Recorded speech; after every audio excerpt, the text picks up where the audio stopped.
How to Practice: The Way to a Meaningful Life. Now, this is one of the favorite books that I've read recently, and I want to kind of get into it with you guys listening. So, books like this one are important. The Way to Practice a Meaningful Life.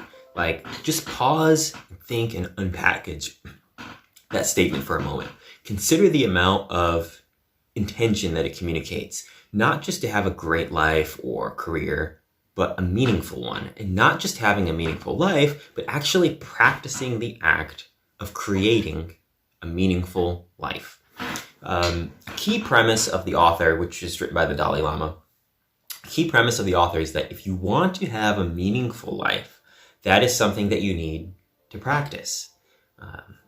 Just like you'd practice anything else that you want to get good at. Meaningfulness is largely driven by the internal locus of our thoughts, and we can and should train our thought patterns.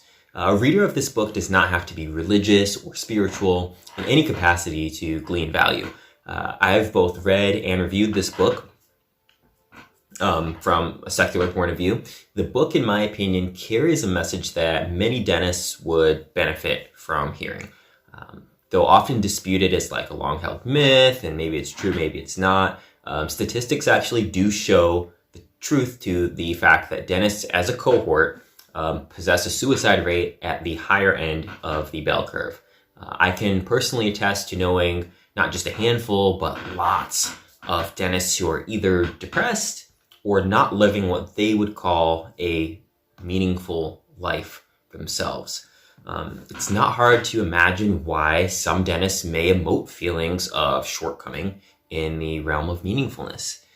We're hunched over all day long in a wet mouth, and it's a wet mouth that's telling you that it hates you and it doesn't like coming to see you. And you're knowing that you put your life on pause for multiple years longer than a lot of your other peers to go to dental school. You're knowing not only did you put your life on pause to go to dental school, but you also shouldered hundreds of thousands, for some specialists, $1 million worth of high interest student loan debt. There's definitely a lot of downsides if you dwell on them. But everyone in any walk of life can find downsides to dwell on. However, what you find all boils down to what you're looking for. Okay? So in this book, the Dalai Lama attempts to show us how to overcome everyday obstacles. Not obstacles like getting your matrix band to seed or restoring a sub-G DO on number 15, but obstacles like overcoming feelings of anger, mistrust, jealousy, how to overcome our own insecurities and our counterproductive feelings and thoughts. The Dalai Lama hopes that this book acts as a sort of guidebook for what he calls his 3 keys to meaningfulness. Number 1 is morality.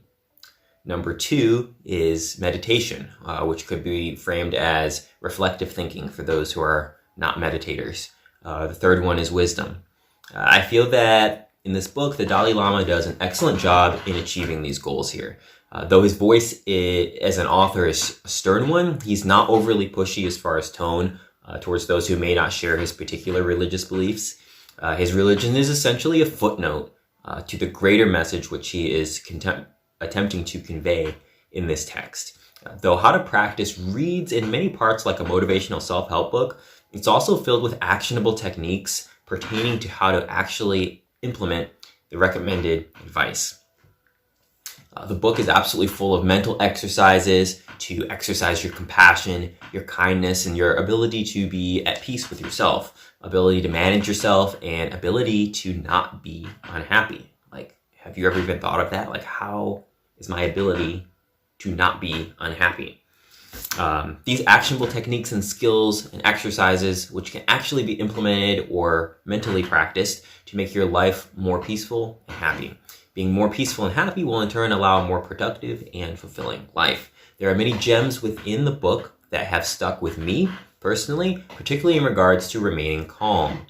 That is something that's pretty important as a dentist, as a business owner, and as a human in general, what sometimes can be a confrontational world. Okay, so I highly recommend this book to anyone who reads my blog.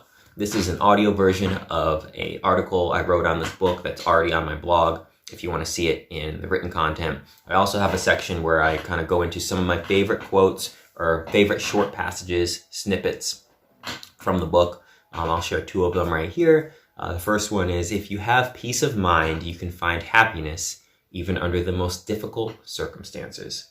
Another one is, unlike a space station, which is constructed by many people working together, the mind must be developed by you alone. All right, I hope you enjoyed. Invite your other dentist friends and dental student friends to the group. As always, Kaizen, let's improve a little bit more every day. Check out practicebiopsy.com for more content.